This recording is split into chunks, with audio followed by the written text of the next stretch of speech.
Bom dia, boa tarde, boa noite para o vestibulando que sabe que não há hora certa para estudar.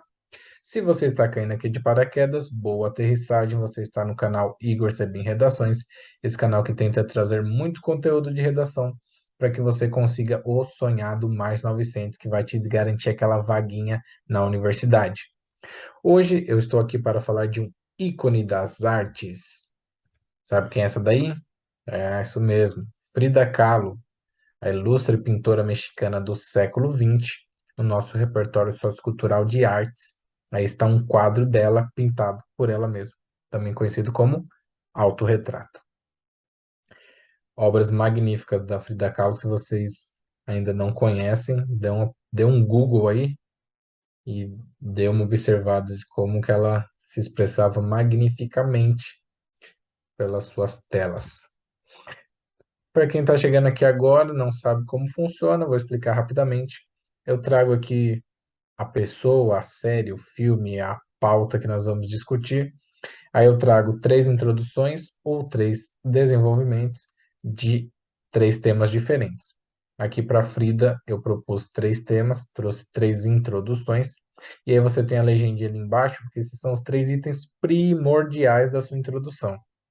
As redações nota máxima tiraram 1000 por quê? Porque elas usaram esse modelinho aí. Começaram com o repertório sociocultural, contextualizaram e colocaram a sua tese. E por isso que elas conseguiram a nota máxima, a nota perfeita, a nota que você quer e a nota que você vai conseguir se você seguir essa receita aí, que é infalível. Então vamos lá. O meu repertório sociocultural para o tema que é um tema mais filosófico, hein? Uma vida de filtros, o mito da beleza nas redes sociais. Ó, profundo, já pensou se cair esse tema aí no Enem? Você lembra, olha, assisti aquele vídeo lá, já sei o que eu vou colocar. Então vamos ver como que eu montei essa introdução. A ilustre Frida Kahlo destacou-se pela exposição de sua vulnerabilidade física em suas obras. Se vocês derem o Google aí conforme eu sugeri para vocês, vocês vão ver que a pintora ela colocava suas vulnerabilidades, ela sofreu acidente, ela tinha alguns problemas físicos devido a esse acidente, e ela ia lá e se pintava e se expunha e não estava nem aí para o padrão de beleza, para o que as pessoas iam achar. Ela ia lá e colocava como ela era mesmo e não estava nem aí. E foi muito feliz assim, pelo menos foi muito bem sucedida na sua arte assim. Então vamos contextualizar. Em contrariedade a essa atitude da pintora mexicana, então eu falei que ela se expunha, aí estou falando que, ó, em contrariedade, nota-se haver massivo descontentamento dos indivíduos odiernos com suas aparências, gerando adesão a filtros embelezadores nas fotos postadas nas redes sociais. Então tem aí inúmeros filtros nas redes sociais que vão deixar a gente mais belo ou mais próximo do padrão de beleza que foi estipulado. Então você vai lá, tira as imperfeições do rosto, dá uma melhorada não tô muito bronzeado, tô muito pálido, tô muito isso, tô muito aquilo. Você vai lá e tem esses filtros embelezadores que resolvem quase todos os problemas. Então, expus a ideia da Frida, para dar uma iniciada no tema, contextualizei, trouxe ele aqui para o mundinho de hoje, e aí eu vou criar uma tese. O que que é uma tese? Tese seriam duas causas ou duas consequências, ou uma causa ou uma consequência do tema que está sendo abordado. Então, quando eu olho lá e falo e vejo o mito da beleza nas redes sociais, uma vida de filtro, o que que eu penso como causa ou consequência? Aí vocês veem que eu coloquei lá. Esse cenário é causado pelo. Então, se é causado pelo, já é muito óbvio que são causas. Então, é a parte que está ali em cinza, como vocês podem ver ali na legendinha. Então, vamos ver o meu primeiro argumento. Padrão de beleza estipulado pela indústria, a fim de maximizar seus lucros. Então, esse é o meu argumento um. Padrão de beleza estipulado. Eu já falei aqui em outros vídeos, e vou falar em outros muitos, de que a padronização de beleza, a necessidade de se atingir algo que é para muitos inatingível, gera muito dinheiro. Você pega, por exemplo, a questão do cabelo liso. Hoje em dia há um movimento muito legal e muito necessário de mulheres negras que estão, digamos, assumindo o seu tipo de cabelo. O meu cabelo é crespo, eu uso meus cachos, eu uso meu Black Power e eu sou feliz assim, até porque é um estilo maravilhoso, são cabelos maravilhosos de mulheres lindas e incríveis. Mas o que houve por muito tempo? A questão do alisamento. Começou-se a usar, inclusive, formol, prejudicando, a saúde das mulheres, causando queda do cabelo. Para você ver, olha o que ponto que as pessoas se sujeitavam e acredito que ainda se sujeitam, ainda tem muitas pessoas que alisam o cabelo, desnecessariamente, na minha humilde e singela opinião, porque é imposto um padrão. Então, foi estipulado que o cabelo liso é bonito. Porque por muito tempo as modelos, as atrizes, as mulheres que estavam na mídia, que estavam lá na televisão, que era a única fonte de entretenimento e de exposição, eram mulheres padronizadas dessa forma, mulheres muitas vezes brancas, do cabelo liso e do olho verde.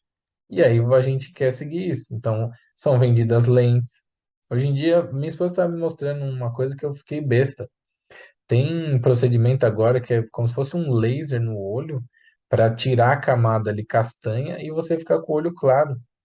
Olha o que as pessoas se sujeitam para atingir o padrão de beleza, porque só ter olho verde e azul que é bonito. O olho castanho é uma porcaria. Eu olho para meus olhos castanhos no espelho e fico triste. Agora, um olhão verde, um olhão azul, ó, que diferença. Ó, que exclusividade. Eu vi uma vez que acho que apenas 3% da população tem olho verde. Então, as pessoas querem atingir algo que eu digo, muitas vezes inatingível. Ó, que eu quero ter olho verde. 3% da população tem, mas eu quero ter. Eu vou lá, vou comprar minha lente, vou meter um laser no zóio para ficar com o olho verde. Isso daí gera dinheiro. Tem gente lá fazendo o procedimento a laser, tem gente vendendo a lente, e aí tem dinheiro. Enquanto tinha lá as cabeleireiras alisando o cabelo, tinha gente que vendia o produto, tinha gente que aplicava e tinha gente fazendo dinheiro. Então, essa padronização, na minha humilde e singela opinião, é voltada para o lucro financeiro. Então, esse seria o meu argumento um que eu iria detalhar bonitinho no meu D1. E no meu D2, que não é o Marcelo, eu colocaria predileção aos sujeitos que o atingem. Então vamos lá. Ainda que seja por meio de cirurgias plásticas ou ingestão de remédios, nas campanhas publicitárias, nos principais papéis de filmes e novelas.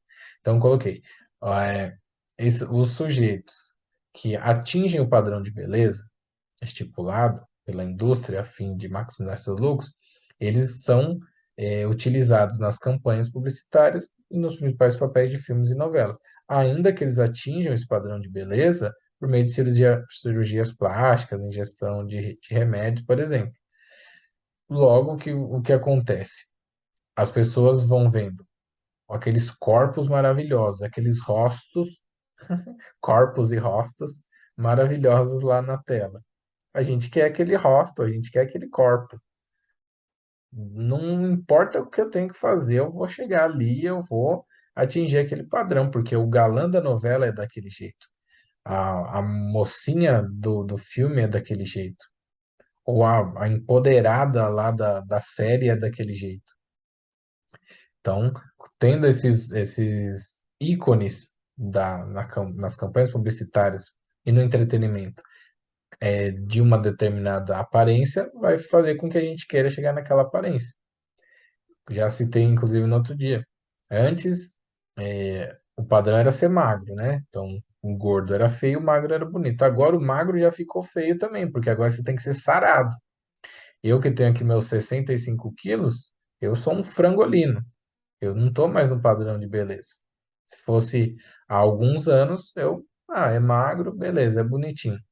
Agora não, pô, um fraquinho, uns bracinhos, não tem nem 35 de bíceps, não tem o abdômen trincado, então já não faz parte do padrão de beleza. O que que a gente faz agora então? A gente corre para academia, corre na academia, corre para academia, para a gente ficar saradão, vamos levantar peso, vamos tomar whey, vamos Vamos nessa porque a gente precisa ficar forte, a gente precisa ficar sarado, precisa ficar gostoso, porque esse é o padrão de beleza atual. Não dá mais para ser barrigudinho e nem dá para ser magrelo também. Você tem que estar ali no seu shape em dia. Logo, todo mundo vai correr atrás disso. E aí, quem está ganhando muito dinheiro? As academias, né? Os personal trainer. Tem galera aí produzindo conteúdo de atividade física, fazendo dinheiro. Tem as academias, tem quem vende os aparelhos para as academias. E é uma rede de muitas pessoas ganhando muito, muito dinheiro através de toda essa padronização.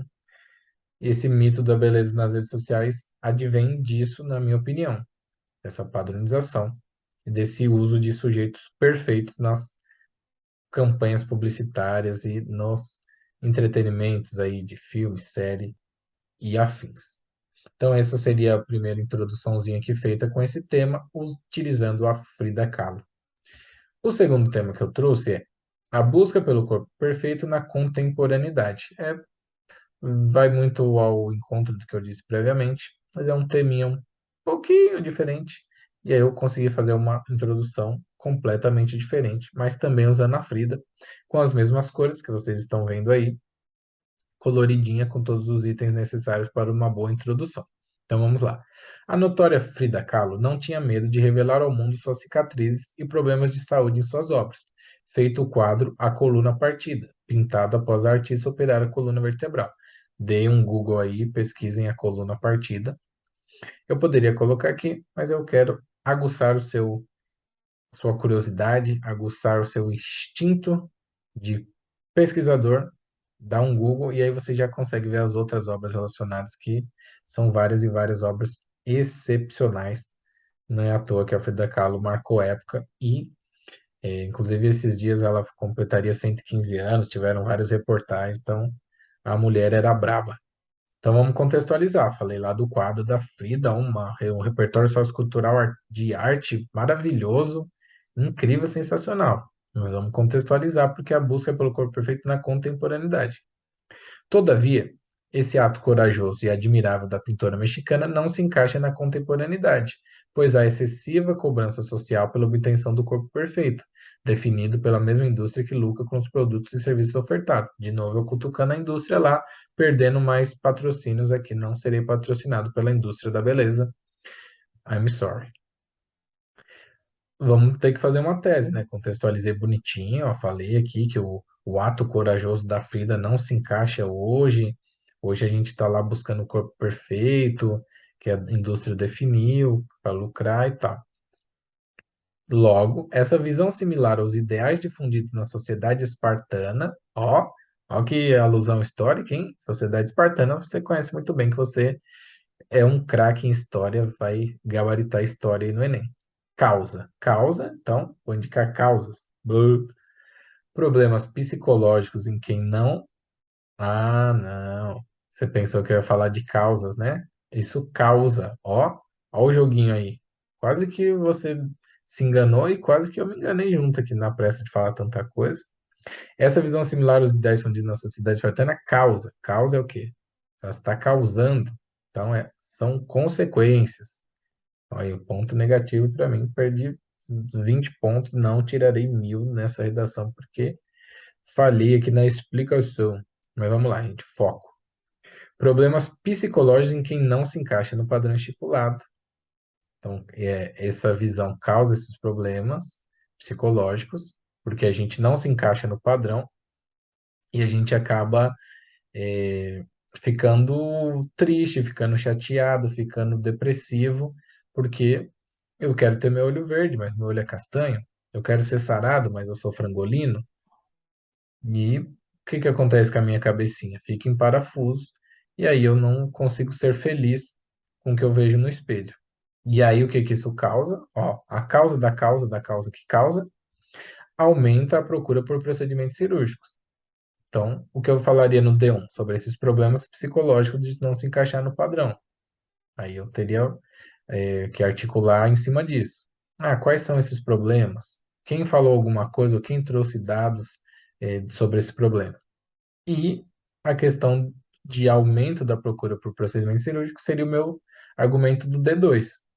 Tem um dado que eu já citei em outro vídeo sobre adolescentes que estão fazendo cirurgias plásticas. O Brasil já é o país que mais faz cirurgia plástica, é o país que mais tem jovens fazendo cirurgia plástica. As plásticas aqui no Brasil são feitas em maioria e naquela massiva e ignorante, e gritante e abissal maioria de jovens, pessoas com menos de 30 anos estão aí fazendo cirurgia plástica porque a gente quer aquele corpo perfeito. E se a academia não resolve, se a genética não resolve, a gente entra na faca mesmo e faz o procedimento e fica lá maravilhoso. Tem a lipoled, tem a rinoplastia, tem o silicone, lipoaspiração, e aí a gente faz e fica com o corpinho do jeito que a indústria quer, deixando muitos cirurgiões ricos, deixando muitas empresas, muitas corporações aí podres de rica com a nossa insatisfação com o nosso corpício. Então, esse tema está aí, a busca pelo corpo perfeito e pela leitura do parágrafo perfeito, sem erros. Então, aí estão as nossas três cores bonitinhas. Essa introdução ficou bem grandona, ficou bem parruda, com bastante substância. Em busca aí do mais 900, eu faria assim essa introdução. E aí, só faltam três parágrafos para deixá-la com mais 900 bonitinha. Então, precisamos falar desse último tema que eu trouxe aqui, que são o quê? Os óbices para o empoderamento feminino no século XXI. Um tema que são vários temas, que tem vários óbices para o empoderamento feminino. Ainda que ele esteja acontecendo aos poucos, tá aí a nossa grande Anitta, que não nos deixa mentir, a Beyoncé também, para não ficar só aqui no Brasil. São mulheres que estão vencendo através da arte, só para citar duas, né? Mas poderia falar de mulheres no esporte. Tivemos a Marta, que foi reconhecida pela grande mídia como a jogadora brilhante que ela é. Tivemos reconhecimento de a outras atletas nas Olimpíadas. O nosso time de vôlei é muito forte. Nós temos judocas, nós temos várias mulheres aí se destacando também nos esportes. O futebol feminino tem crescido bastante aqui no Brasil, felizmente. Uma medida lá da CBF de todo o time da Série A manter um time feminino. Times grandes como Palmeiras, Corinthians, São Paulo, Flamengo, estão tudo com time feminino aí disputando campeonato, está gerando bastante procura do público, então estão acontecendo avanços, mas ainda há óbices, e é deles que nós vamos falar aqui nessa, como vocês podem ver pelas cores, introdução que eu trouxe aqui. Apesar de nunca se intitular feminista, Frida Kahlo pintou as dores femininas em suas obras e se tornou referência para as adeptas do movimento de luta por direitos. Então, a Frida Kahlo, pela ampla pesquisa que eu fiz, ela nunca deu nenhuma declaração, ela nunca falou assim com todas as letras, olha, eu sou feminista, isso e aquilo, mas o fato dela ter pintado as dores femininas, dela ter tocado em vários assuntos pertinentes às dores femininas, às necessidades femininas, ela acabou se tornando referência para as mulheres que hoje encabeçam o movimento feminista. Então, mais uma referência aí muito boa, um repertório sociocultural muito legal. Aí eu tenho que contextualizar. Essas figuras tornaram-se extremamente essenciais para que o sexo feminino começasse a ser visto além das funções biológicas. Porque quando a Frida vai lá e coloca na tela dela, né, tela que era em branco e ela foi e coloriu com verdades, com sentimentos, com dores, com mágoas, com incertezas, frustrações do gênero feminino, e isso fez com que a mulher fosse vista além das funções biológicas. Como ela é uma pintora ela nasceu em 1907. Então, ela vem ainda de uma sociedade que a mulher quase que não tem vez para nada. Quando ela ganhou notoriedade com seus quadros, ainda se vivia uma época em que o homem mandava em praticamente tudo. Quando ela nasceu, ixi, mulher aqui no Brasil não era ninguém, né? Mulher, pesquisa aí quando foi que a mulher começou a votar aqui no Brasil. Tudo bem que por muito tempo ninguém votou aqui no Brasil, né? Graças à grande ditadura, mas enfim. Então, as mulheres, ela serviu para ser mais uma voz nesse movimento, uma voz que traz essa, nós somos seres humanos, viu? Nós não somos só procriadora, só parideira que não, que bota as crianças no mundo e cuida, e os homens estão aí fazendo guerra, estão ganhando dinheiro, estão fazendo, acontecendo, estão desbravando o mar, estão desbravando a lua e a gente aqui assistindo tudo isso. Nós temos também nossas vontades, nossos desejos, nossos anseios, nossos medos, nossas frustrações, e nós precisamos lidar com tudo isso. Nós não podemos ficar dentro de casa só cuidando de filho e vendo a vida passar, não. Então, ela foi muito importante nessa causa. Aí eu coloco, entretanto, ainda há um longo caminho a ser percorrido no panorama perfeito de igualdade entre os gêneros. Então, eu falo que começou esse movimento movimento feminista, essa coisa de se ver a mulher para além das funções biológicas, mas ainda há um longo caminho a ser percorrido para que a gente realmente atinja, pois a concepção machista acerca do papel feminino não sofreu grandes alterações, não, sofreu pequenas alterações, como eu disse há pouco, sobre o esporte, a arte. As mulheres estão cada vez mais fortes, mas ainda longe de ser igual. Então, eu falei, não sofreu grandes alterações. Na minha opinião, estão pequenas aí. O que tem por corolário, por exemplo, aí, manutenção de significativas diferenças salariais, óbice 1. Se você mantém a diferença salarial, você freia um pouco o empoderamento feminino. Se a jogadora de futebol não ganha o mesmo que o jogador de futebol, você está freando esse empoderamento. Se a jornalista lá da emissora grande não ganha a mesma coisa que o colega dela, homem, que faz a mesma coisa, você freia o empoderamento feminino. E assim por diante. Então, essa pauta de igualdade salarial, já que igualdade, igualdade para tudo, igualdade entre os gêneros. Então, por que que o jornalista vai ganhar mais do que a jornalista? Tem dados também que mostram que as mulheres que desempenham a mesma função, porque às vezes vem aquela coisa de dizer assim, mas também os homens desempenham funções que ganham mais, os homens desempenham funções de maior risco e aí ganham insalubridade, por isso que eles é, ganham mais e tal. Isso também é verdade, se você for comparar salários de homem e salários de mulher, vai haver essa diferença, porque os homens estão nesses trabalhos, ficam lá pendurados em prédio, pintando, limpando vidraça e tal, mas não podemos esquecer também que quando se fala de mesmas funções, tipo assim, o que eu falei, jornalista é jornalista, engenheiro é engenheiro, advogado é advogado, também há diferença. Então, uma coisa é uma coisa, outra coisa é outra coisa, como já dizia o velho poeta. Então, existe essa diferença pela questão das profissões que são exercidas? Sim, existe isso também. Existe diferença salarial entre mesmas funções? Também existe. Então, não confundamos para não nos enganarmos com os fatos. Então, esse é o argumento 1, manutenção de significativas diferenças salariais. Argumento 2, julgamentos retrógrados sobre os comportamentos das mulheres que se assemelham aos dos homens. Vamos citar aqui, por exemplo, Anitta. Anitta é uma pegadora convicta, já falou aí que já saiu com vários caras, vai vira e mexe tá aí com um namorado diferente, e ela é muito julgada por isso, é tida como promíscua por causa disso. Porém, entretanto, todavia, o Neymar, que segue aí o mesmo padrão na sua área afetiva, digamos assim, ele não é tido como promíscuo, como isso e aquilo. Ele é o rei das verificadas.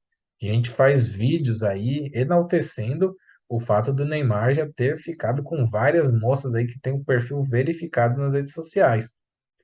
Então percebe quando eu falo assim, julgamentos retrógrados sobre os comportamentos. Por que que a Anitta é promíscua e o Neymar não é promíscuo? Na minha opinião, nenhum dos dois são. Pois se eles são livres e desimpedidos, solteiros, eles fazem o que eles quiserem da vida dele. Mas por que que a gente tem que falar que a Anitta é isso e não fala que o Neymar é isso? Logo, na minha humilde e singela opinião, há esse julgamento retrógrado diariamente, em todos os casos. A gente está citando aqui Anitta e Neymar, pois são dois ícones atuais. Mas no dia a dia você vai ver isso. O comportamento que o meu pai tem em relação à namorada do meu irmão é uma coisa, é, tá aqui num caminho. Em relação à minha irmã, que tem um namorado, é outro. Então, ele também, né? Meu papai não assiste esse vídeo, mas ele tem um pensamento assim um pouco retrógrado nessa questão de o que que o homem e a mulher pode, né? Um filho pode isso, a filha pode aquilo. Então, tem essa diferenciação que é cometida diariamente. É uma coisa, não é que meu pai é ruim, que é um carrasco, é um amor de pessoa. Mas é uma coisa que vai sendo ensinada, que vai sendo passada, e você ouve das pessoas, você ouve no bar, você ouve no trabalho, você ouve na TV, você lê na internet, e aí aquilo vai ficando na sua cabeça. E hoje pode ter um menininho aí de 10 anos que tá vendo um monte de gente falar mal da Anitta, e ele vai crescer com isso na cabeça, que a Anitta é errada. Enquanto ele vê um monte de gente falando bem do Neymar, enaltecendo o Neymar, ele vai achar que aquilo é o certo. Então, essas coisas são o Kant já disse que o homem não é mais nada além do que a educação faz dele. Então, se nós somos educados, se nós somos ensinados a pensar de forma preconceituosa, nós seremos o quê? Preconceituosos, machistas, racistas, homofóbicos, xenófobos, pois são esses os comportamentos que nos foram ensinados. Desse modo, eu terminaria essa introdução sobre esse tema dos óbices para o empoderamento feminino, citando a Frida Kahlo, usando aí as nossas três cores essenciais para a introdução. Mais uma introdução prontinha entregue para vocês. Se você está chegando aqui agora ou se esqueceu, está chegando a hora, cada dia que passa falta menos um dia, para o início do projeto 100 em 100. Qual que é o projeto 100 em 100? 100 redações inéditas e autorais, todas feitas por quem? Por esse carinha que está aí na foto. Nos 100 dias prévios ao Enem, do dia 3 de agosto ao dia 12 do 11, se minhas contas não estiverem erradas, porque eu sou de humanas, são 100 dias, os 100 dias que antecedem o Enem, que acontecerá no dia 13. É no dia 13 que a gente vai descobrir finalmente qual é o tema da redação, mas vai que lá para o dia 10 de setembro, para o dia 9 de outubro, para o dia 31 de outubro, eu vá lá e acerte esse tema e traga aqui uma redação bonitinha, com introdução, D1, D2, conclusão, repertório sociocultural, uma redaçãozinha bonitinha, completinha, e você consiga utilizar pelo menos um repertório, pelo menos alguma ideia que eu trouxe lá na sua redação e consigo mais 900. Já pensou que maravilha? Abrir lá o caderno e falar: caramba, eu vi essa redação lá no canal do Igor e eu vou ter muitos argumentos para falar, vou ter muitas armas aqui para enfrentar essa guerra contra o corretor.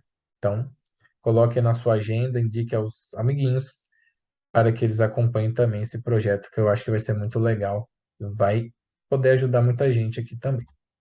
Como eu gosto sempre de falar, a interação de vocês é muito importante. Críticas construtivas expostas de forma respeitosa são muito bem-vindas, então não se acanhem, use a sua liberdade de expressão obedecendo os limites da lei e do bom senso e do respeito. E aí você faz o seu comentário, pode dar dislike, que você é livre para isso. Do contrário, se você gostou, dá um joinha, se inscreve, salva, indica para um amiguinho. Dá uma olhadinha nos links importantes na descrição que podem te ajudar para além desse conteúdo gratuito aqui no YouTube. E eu sempre digo que a Cecília Meirelles falou que há mil maneiras de se colaborar na obra de educação, há terreno para todas as vocações.